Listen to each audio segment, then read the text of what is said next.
parenting doesn't necessarily get easier as our kids get older, but it does change. And our next guest is going to help walk us through some principles to help in that transition. I want you to welcome Jonathan Brush with Unbound. Hi, Jonathan. How are you today? Great. Thanks for having me. It's good to see you, Sami. Absolutely. Good to see you as well. Now, as a mom who has kids and stepkids between 13 and 27, I'm very excited with what you're going to be talking to us about today. But tell us a little bit more about this principle-based parenting. Yeah, so I can echo that. My kids are currently running from 1 to 22, which is a long story, so that's kind of an interesting spot to be in. So yeah, I've had a unique sideshow seat to watching a lot of parents and students navigate through this change from, as I call it, sleeping on your couch to sleeping on their couch. And one of the things I've asked us through that whole time was, you know, what makes this work better and what makes this work worse? And there's a whole bunch of answers to that. But one of the things that I've noticed again and again is that parents that get this right tend to recognize that there are certain phases to parenting, and they make those transitions. So I generally describe this as there's a benevolent dictatorship phase, there's a coaching phase, and there's a mentor phase. Okay, and I can often see what I see students. Yeah, I was going to say, I feel like there's somewhere we want to be in that and not. Can you kind of walk us through a little bit what that, you know, that first phase was and how to recognize those transitions? Yeah, so the benevolent dictatorship phase is kind of like, you know, where you're the parent and need to say something and the kid needs to respond. And I kind of joke around with people and say, this lasts until you can't move the kid physically anymore, right? So my 1-year-old I'm picking up and I need to say, don't touch the fire. And I need her to not touch the fire because that's a much better deal for her, right? Then that coaching phase is kind of where you can say, hey, look, I can't play the game for you, but I can make you run laps.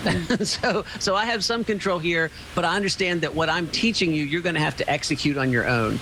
And so that goes from when you can't move them around until they're kind of able to be independent. And then when they get to that independent phase, that's when you're saying, hey, I can mentor and say, I've been down this road before and can help you, but ultimately you're going to have to decide. Yeah, and I think typically I think we want to get to that, right? But how do we know? Because sometimes when we get to that phase, they aren't ready to listen to us, whether it's as a a teenager or whether it's as a 30-year-old. So how can we make our words more effective in that stage? Yeah, absolutely. And so it's that kind of I think the reason that transition is so hard is you're right on that line between the coaching and the mentor stage, right? Where you kind of can say, yeah, I've got a little bit of control here, and I can make you do push-ups perhaps or run some laps, but yet I realize and you realize that you're right on that cusp of moving into that spot where you can kind of make those decisions yourself. And that's where the relational capital becomes a really big deal. And so what happens often is I see people get these mixed up, right? They try to be mentors when the kids are little. Hey, mommy would really like you to put your jacket on. Then they're dictators in the middle as an overreaction to that. Daggone it, do what I said because you live in my house. And then at the end, they're trying to coach and say, hey, I really need you to do these things. And so if you can get those things sort of lined up the other way around, what happens is you build this kind of respect where it's like, hey, I taught you early to do the things I told you because they were good for you. Then I kind of released you a little bit and said, I'm going to coach you, but I can't play the game. And now I'm turning you loose, but you've got some respect built up there so the kid turns around and says, can I ask your advice on this, and set up to do that. And so if you arrange those phases correctly, it can make a big difference. But to your point, if you don't, it's probably worth knowing that when you kind of go back and try to do a late phase later, or excuse me, an early phase later, you're going to run against the grain.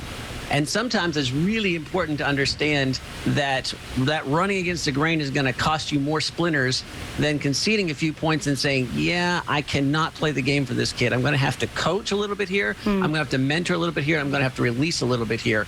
And the return of that, while in the short term is harder, the long term is some relational capital that allows you to keep building on that success as you move forward. That is so interesting. I have so many questions I want to ask. We're running out of time, but you're not going to leave us hanging. You actually have a resource just for our audience. Can you tell us about that before we go? That's great. If you would go to Be Unbound, and that's beunbound.us/Sami, you'll find a resource there, which is actually a free PDF of our book, which builds on the principles I'm talking here, but actually gives you some really practical stuff to your question that we don't have time to talk about in terms of how to recognize gifts in your child and how to recognize leanings that are transcend like a specific career or specific kind of track for education. And if you're able to help your student recognize those, that will help you build that relational capital, which also allows you then to maneuver maneuver through these phases well. And that's absolutely free. If you go there, you'll be able to download that PDF. And again, that's beunbound.us/Sami. That's great. Jonathan, thank you so much. Thank you for the resource. I hope you'll check it out and continue the conversation in your own home. Thanks for joining us today, Jonathan. Thank you. Bye.